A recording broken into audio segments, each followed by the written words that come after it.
Hello and welcome back to your YouTube channel scholars classes. आज की कक्षा की शुरुआत करते हैं। टॉपिक हमारा चल रहा है काउंटिंग ऑफ फिगर्स।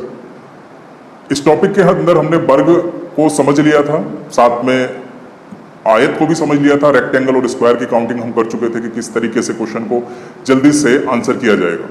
अब आप में से किसी एक विद्यार्थी ने क्वेश्चन मेरे व्हाट्सएप पर डाले और बोला कि गुरुजी आकृति नई सी लग रही है। तो भाई पहली बार तो हर कोई चीज नई सी लगती है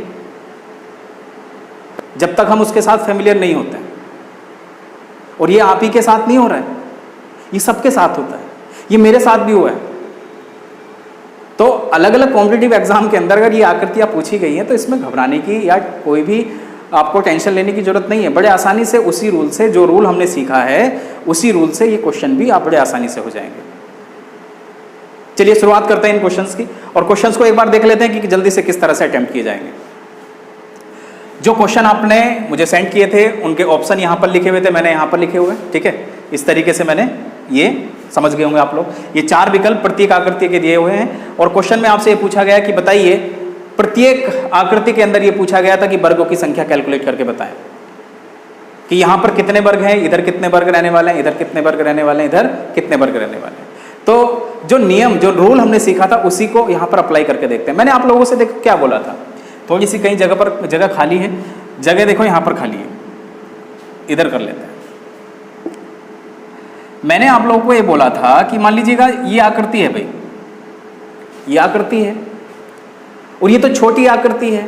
अगर पेपर वाला आपसे ये पूछे कि इस आकृति के अंदर कितने वर्ग हैं, कितने स्क्वायर हैं, तो छोटी आकृति देख करके हम तुरंत उस पर कूद जाते हैं, है ना, कि 1 2 3 4 और एक कितना हो चुका है बड़ा वाला 5।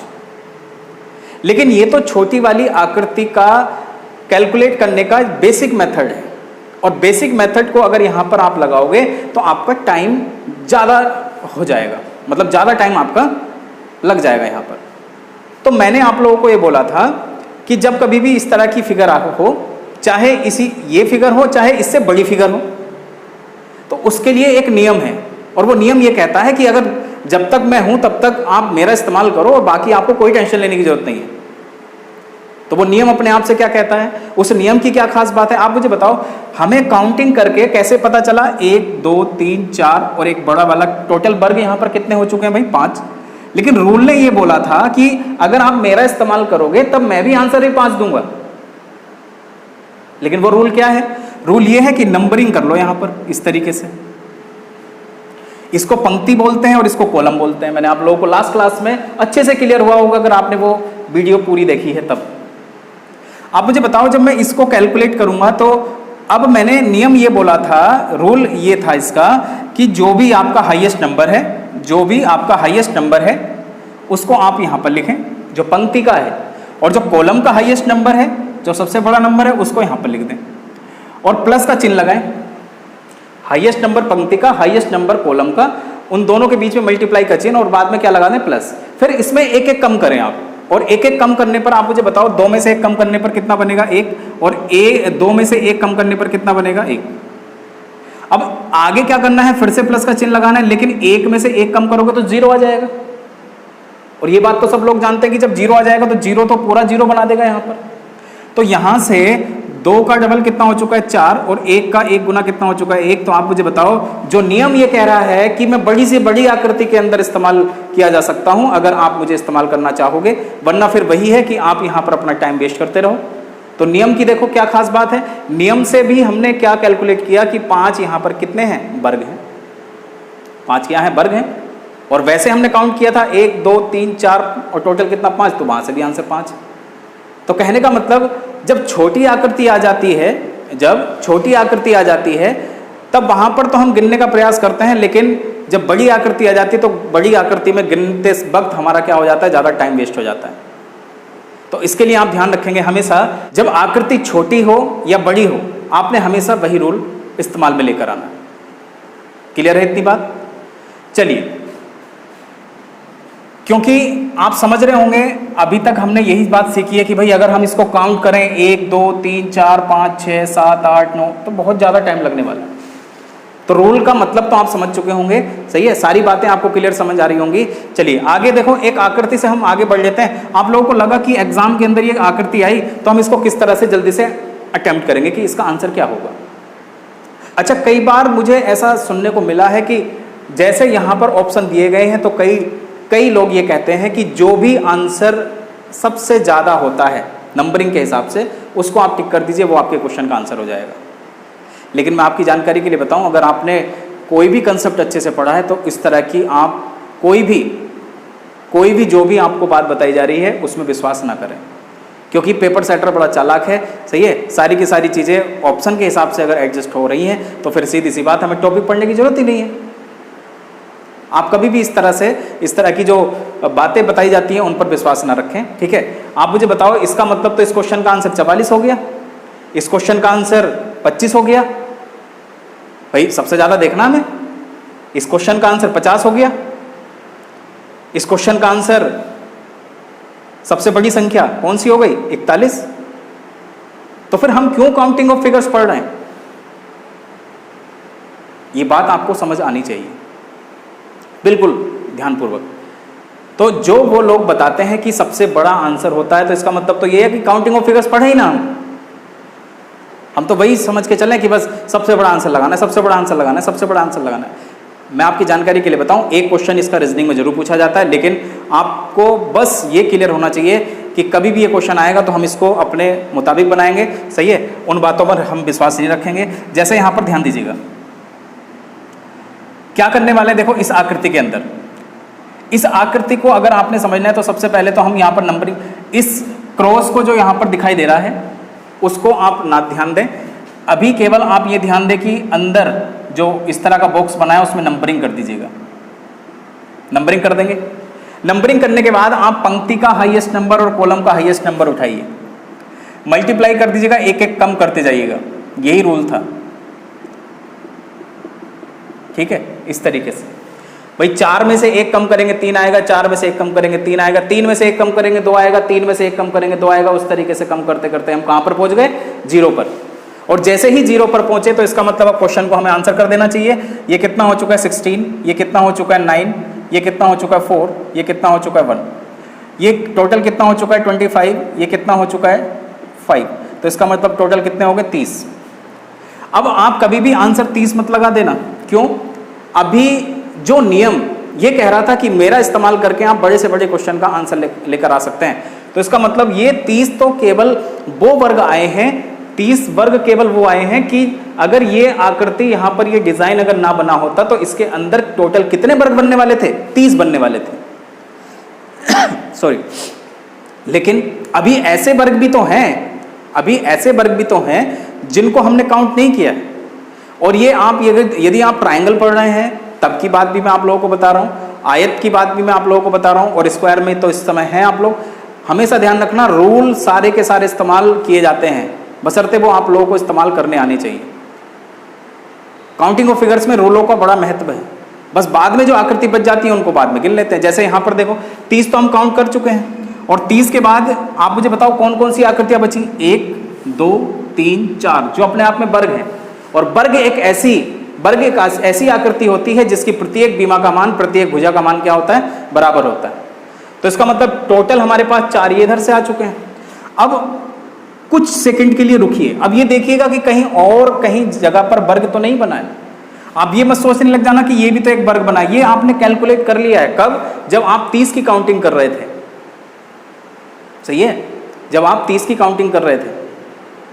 मैंने आप लोगों को क्या बोला कि या तो इस आकृति के अंदर आप इस तरह से काउंट करें, या फिर इसमें रूल इस्तेमाल करते हैं, दोनों जगह से आंसर सेम ही आता है। तो हम क्यों टाइम वेस्ट करें 1 2 3 इस तरह से कैलकुलेट करके, सही है। तो आप मुझे बताओ 30 हमारे क्वेश्चन का आंसर काउंटिंग से आ गया था, 4 हमने बाद में काउंट कर लिए, तो इसका मतलब आंसर कितना हो चुका है 34।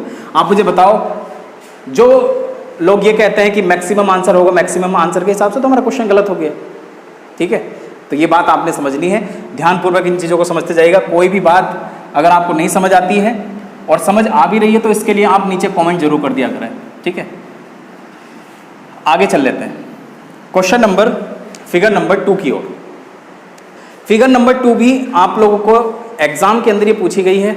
अब आप जानते हैं इस बात को कि जो भी हम कैलकुलेट करना चाहें वो कैलकुलेट, अगर मैं इस आकृति को देखो यहाँ से छुपा देता हूँ इस तरीके से, तो आप समझ रहे होंगे अंदर क्या बन रहा है जो अभी तक हम पढ़ के आए। सही है। अब क्या करना है, देखो हाईएस्ट नंबर पंक्ति का और कॉलम का हम इस तरह से लिख लेते हैं, उसके बाद एक एक कम करते हैं, क्योंकि हमने अपना टाइम इस तरह से अब वेस्ट नहीं करना है एग्जाम के अंदर, किसी भी कॉम्पिटिटिव एग्जाम के अंदर, कि हम यहाँ पर 1 2 3 4 या फिर एक ये बड़ा वाला। सही है। उस तरीके से भी काउंट करके भी आंसर वही आएगा, आंसर वही आना है। लेकिन हमें तो ये मालूम है कि एक फॉर्मूला ये कहता है कि मेरा इस्तेमाल कर लो, मैं आपके सारे जवाब दे दूंगा बड़ी से बड़ी आकृति के, तो उसी फॉर्मूले पर हमारा मेन काम चल रहा है। सही है। चलिए, तो ये कितना हो चुका है भाई, 9 + 4 + 1, ये टोटल हो चुका है कितना, 14 फिगर, 14 स्क्वायर, जो 14 वर्ग हमारे आए हैं वो कहां से आए हैं, इस जगह से। अगर आप काउंट भी करोगे तो 14 ही बने। 14 के बाद हमें ये चेक करना है कि अब ऐसे कौन से वर्ग रह चुके हैं जो अभी तक हमने काउंट नहीं किए। तो वो वर्ग हैं, देखो 1 2 3 और ये कितना हो चुका है, 4। तो आप मुझे बताओ 14 में अगर हम 4 ऐड करेंगे तो हमारे क्वेश्चन का आंसर कितना बनेगा, 18। आप ये मत समझना कि ये एक रेक्टेंगल, ये एक आपको आयत दिखाई दे रहा है। ये मैंने जो आकृतियां यहां पर आप लोगों के सामने बनाई हैं वो किसी मेजरमेंट से नहीं बनाई है, मार्कर से बनाई है। तो हो सकता है कि ये आप लोगों को थोड़ा सा क्या दिखाई दे रहा हो, एक आयत दिखाई दे रहा हो। तो क्लियर हो गया होगा, इस क्वेश्चन का आंसर कितना है, 18। चलिए नेक्स्ट क्वेश्चन की ओर बढ़ते हैं, क्वेश्चन नंबर 3। क्वेश्चन नंबर 3 में देखो ऐसा क्या है। क्वेश्चन नंबर 3 में अगर आपने जो इस टॉपिक पर पहली वीडियो आई थी वो अगर आपने देखी है तो ये क्वेश्चन आप लोगों के लिए आसान है, क्योंकि मैंने पहले भी आप लोगों को बताया कि पेपर एग्जाम वाले आपसे ये क्वेश्चन दे सकते हैं पेपर में, तो ये दे दिया देखो। सही है। तो देखो कैसे इसको अटेम्प्ट किया जाएगा। अटेम्प्ट करने का तरीका वही रहेगा, आप थोड़ी देर के लिए इनको भूल जाइए ना, ये अंदर जो बना हुआ है, बस आप ये मत समझना कि मुझे कैसे पता चल रहा है कि पहले मैं ऐसे कैसे पता कर दे रहा हूं। बस सीधी सी बात आपको ये पता होनी चाहिए कि ये प्रैक्टिस का ही गेम होता है। एक बार चीजों को समझना है, बाकी तो उसी तरह से अप्लाई करते चले जाना है। सही है। आप ये मत समझना कि मुझे समझ नहीं आ रहा, बस एक बार आकृतियों को पढ़ लो और उसके बाद अप्लाई कर दो, वहां पर जाकर के सारी चीजें आपको समझ आ जाएंगी। हमने भी पहली बार प्रथम बार इनको सीखने का प्रयास किया होगा, तभी जाकर के हम आप लोगों को जल्दी से यहाँ पर बता भी देते हैं। क्लियर है। चलिएगा, तो सबसे पहले मैंने क्या बोला कि इस आकृति को यदि यहाँ से हटा दें तो यहाँ से आपको देखने को मिल रहा होगा कि ये कुछ सेम तरह की फिगर बन रही है, जो इस तरह की फिगर है या फिर इस तरह की फिगर है।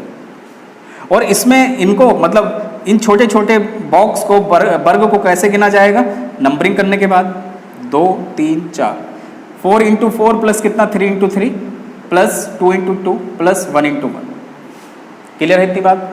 जब हम इसको ऐड करेंगे तो कितना हो जाएगा, कहीं गलती हो जाए तो ध्यान देना इस बात को, इसको वापस लेके आता है। तो इसका मतलब ये हो चुका है कितना 25 प्लस 5 टोटल कितना हो चुका है 30। तो हमारे पास वर्ग वो हो चुके हैं जो अंदर हमें क्या दिखाई दे रहा था, मतलब अंदर की ओर जो इस तरह की बेसिक फिगर थी जिसका हम रूल जानते हैं। अब आप मुझे बताओ, आगे चल लेते हैं। 30 तो आपके वर्ग ये हो चुके हैं।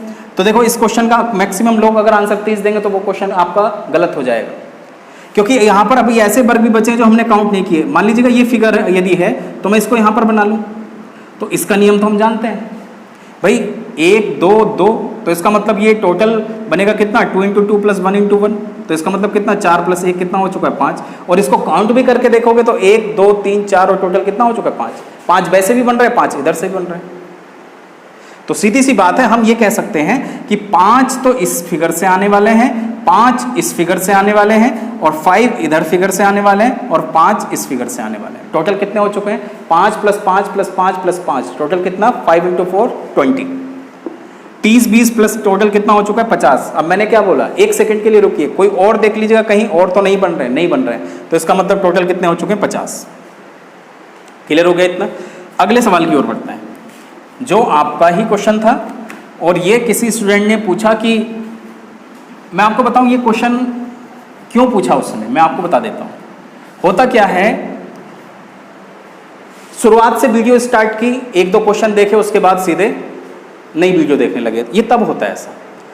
अगर आपने वो वीडियो जो पहले अपलोड हमने कर दी है, यहाँ से पब्लिश कर दी है आपके पास तक, तो इसके लिए आपको पूरी वीडियो अगर आपने नहीं देखी होगी ना, ये क्वेश्चन मैंने बताया है, अब उस स्टूडेंट ने बोला कि यहाँ पर पंक्ति भी अलग है और कॉलम भी अलग है, और जबकि आपने ध्यान दिया होगा, जो पूरी वीडियो देख रहे हैं वो इस बात को जानते हैं कि क्या मैंने ये नई बात बताई होगी, बिल्कुल बताई होगी। तो ये चाहे वो एलडीसी में पूछा गया हो, एमटीएस के पेपर के अंदर पूछा गया हो, या एसएससी के किसी वेरिएंट में पूछा गया हो, उसमें आपको घबराना नहीं है, बस वही काम करना है। सही है, पूरी वीडियो आप एक बार देख लिया करो। आप लोगों से इतनी सी रिक्वेस्ट है बस मेरी, पूरी वीडियो देखोगे तभी तो जाकर के आप लोगों को चीजें पता चलेंगी। रूल क्या कहता है? रूल ये कहता है कि पंक्ति का हाईएस्ट नंबर उठाओ और कॉलम का हाईएस्ट नंबर उठाओ, मल्टीप्लाई कर दो, फिर उसके बाद एक एक नंबर कम कर दो। यहां पर भी वही काम होने वाला है। ऐसा नहीं है कि मैं यहां पर कुछ और फॉर्मूला बताने वाला हूं। तो आप मुझे बताओ, अब आगे कम करेंगे तो कितना हो जाएगा 4, 3 में से 1 जाएगा तो कितना बचेगा 2, 3 इंटू 1 प्लस 2 इंटू 0। समझ रहे हो? वही काम किया हमने, एक एक कम करते चले गए। पंक्ति से भी देखो, पंक्ति का हाईएस्ट नंबर कितना 5 और कॉलम का हाईएस्ट नंबर कितना 3। इस तरह से कौन सी चल रही है? पंक्तियां चल रही है। उस तरीके से क्या चल रहे हैं? कॉलम चल रहा है। क्लियर है इतनी बात? अब आप मुझे बताओ ये कितना हो जाएगा? 5 3 15 प्लस 4 2 8, ये हो जाएगा 3 प्लस कितना 0। 8 5 कितना हो चुका है? 13, मतलब 23, 23 प्लस 3 टोटल कितना हो चुका है? 26। ये आपके सवाल का उत्तर है। क्लियर है? अच्छे से बात आपको क्लियर हुई होगी। तो वर्ग पर आधारित जितने भी सवाल आपके डाउट थे वो हमने सॉल्व किए। अभी कुछ क्वेश्चंस और मैं आप लोगों के लिए लगा रहा हूं, जो क्वेश्चन और भी अलग थोड़े से डिफरेंट पूछे गए, उन सवालों को भी एक बार देख लेते हैं। आइए शुरू करते हैं कुछ नए क्वेश्चंस। व्हाइट बोर्ड पर जो क्वेश्चंस आप देख रहे हैं उनको एक बार स्टार्ट कर लेते हैं। क्वेश्चन नंबर 5 से करते हैं स्टार्ट। 5वें सवाल में ये पूछा गया आपसे कि वर्गों की संख्या ज्ञात करें।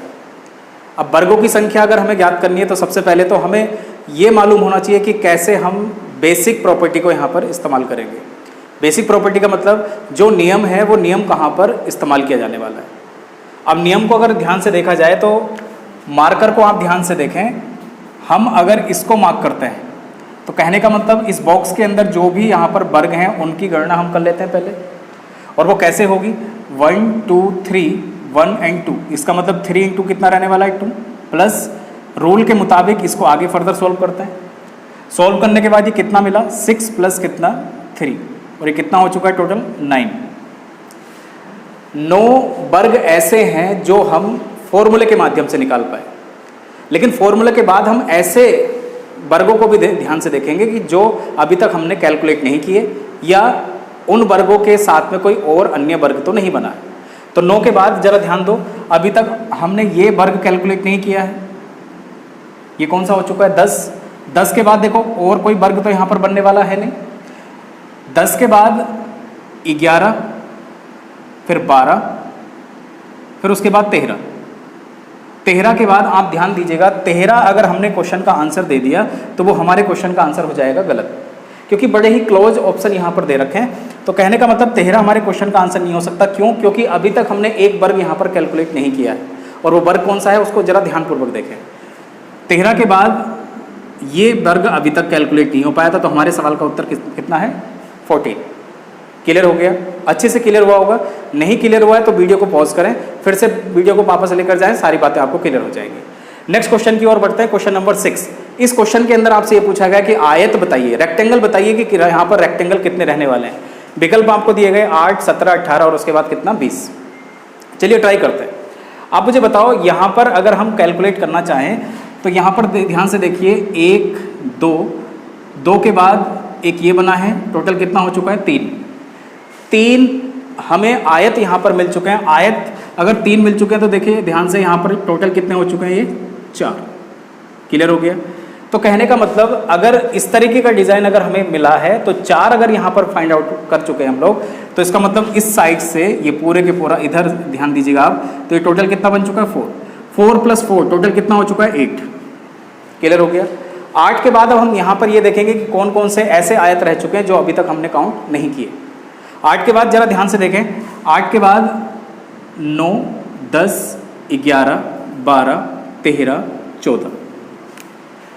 14 हम कैलकुलेट कर चुके हैं, और 14 अगर हमारे पास रेक्टेंगल आ चुके हैं तो अब हम ऐसे आयत यहाँ पर फाइंड आउट करने वाले हैं जो छुपे हुए हैं। 14 के बाद जरा ध्यान से देखिएगा, अभी तक हमने इसको कैलकुलेट नहीं किया। ये कौन सा हो चुका है? 15। 15 के बाद ये कौन सा हो चुका है? 16। 16 के बाद ये कौन सा हो चुका है? 17। और 17 के बाद एक बड़ा वाला, ये कौन सा हो चुका है? 18। क्लियर हो गया? तो 18 यहाँ पर आपके क्या बनने वाले हैं? 18 क्या बनने वाले हैं? आपके आयत बनने वाले हैं। लेकिन 18 के बाद अब जरा ध्यानपूर्वक देखें, 18 के बाद हमने कोई ऐसा आयत, 18 के बाद ऐसा कोई आयत हमने छोड़ तो नहीं दिया है जो यहाँ पर हमने कैलकुलेट नहीं किया। 18 के बाद जरा ध्यान से देखो, 18 के बाद एक ये बना है आपका कौन सा? 19। और 19 के बाद जरा ध्यानपूर्वक देखो, ये हमारा कौन सा हो चुका है? 20। ये आपके सवाल का उत्तर है। क्लियर हुआ? उसके बाद चलते हैं नेक्स्ट क्वेश्चन की ओर। क्वेश्चन नंबर 7 में लिखा हुआ है कि आयत की फिर से संख्या बताइएगा, आयत यहाँ पर कितने बनने वाले हैं। अब जरा ध्यान दो, यहाँ पर अगर हम ध्यान से देखें तो सबसे पहले तो हम वो आयत यहाँ पर हम फाइंड करने वाले हैं जो हम जल्दी से कैलकुलेट कर पाएंगे। जैसे 1 2 3 4 5 6, देखो ये अपने आप में आयत है, उसी तरीके से ये आयत है, उस तरीके से 6 टोटल हो चुके हैं। 6 के बाद एक बड़ा वाला भी यहाँ पर कैलकुलेट कर लेते हैं। बड़ा मतलब ये जो आपका रेक्टेंगल बना है। 6 के बाद कितने नंबर हो चुके हैं? 7। 7 के बाद जरा ध्यानपूर्वक देखो, अभी तक हमने ये कैलकुलेट नहीं किया। 7 के बाद 8, 8 के बाद 9 और 9 के बाद ये हो चुका है कितना? 10। 10 के बाद ये कितना हो चुका है? 11। बात समझ आ रही है? कितना हो चुका है? 11। 11 के बाद ये अभी तक हमने कैलकुलेट नहीं किया, 12। और 12 के बाद 13। अगर जहाँ पर मार्कर को मैंने घुमाया है, जहाँ पर मैं मार्कर को लेकर गया हूँ, वो बातें आपको क्लियर हो चुकी हैं, तो इस सवाल का आंसर कितना है? 13। बाकी नहीं क्लियर हुआ है तो वीडियो को फिर से वापस लेकर जाएं, सारी बातें आपको क्लियर हो जाएंगी। 13 यहाँ पर क्या बन चुके हैं? आयत। क्वेश्चन नंबर नेक्स्ट को देखते हैं, क्वेश्चन नंबर 8, फिगर नंबर 8। आयतों की संख्या यहाँ पर बताई गई है। अब मैं आपकी जानकारी के लिए बताऊं, पेपर सेटर ने ये इस तरह की जो डायग्राम यहाँ पर बनाया है, मतलब एक ट्राइंगल अगर यहाँ पर डिजाइन किया तो ये केवल कंफ्यूज करने के लिए दिया है। अब चेक कर लेते हैं कि हम यहाँ से कैसे आयत की संख्या फाइंड आउट करेंगे। ध्यान दीजिएगा, फिर से यहाँ पर वही काम आपने करना है। यहाँ पर देखिएगा 1 2 और उसके बाद कितना? 3। 3 हमारे आयत बन चुके हैं अभी तक। लेकिन 3 के बाद हम ध्यान से देखें, 3 के बाद ध्यान दीजिएगा, अभी तक हमने ये कैलकुलेट नहीं किया है। 4, 4 के बाद 5, 5 के बाद 6, 6 के बाद 7, ये पूरा बड़ा वाला, और 7 के बाद ध्यानपूर्वक देखिएगा ये कौन सा बन चुका है? 8 और एक ये वाला, तो ये टोटल कितने हो चुके हैं? 9। ठीक है, अच्छे से क्लियर हुआ होगा। सही है, यहाँ तक आप लोगों को बात क्लियर समझ आ चुकी है। तो आयत के सवाल या वर्ग के सवाल अगर हमसे कॉम्पिटिटिव एग्जाम के अंदर पूछे जाएं, छोटे पूछे जाएं, तो आप उस तरीके से उसको एडजस्ट करें। किस किस तरीके से हम जल्दी से फाइंड आउट कर रहे थे वो आपने नियम एक बार सीख लिए हैं।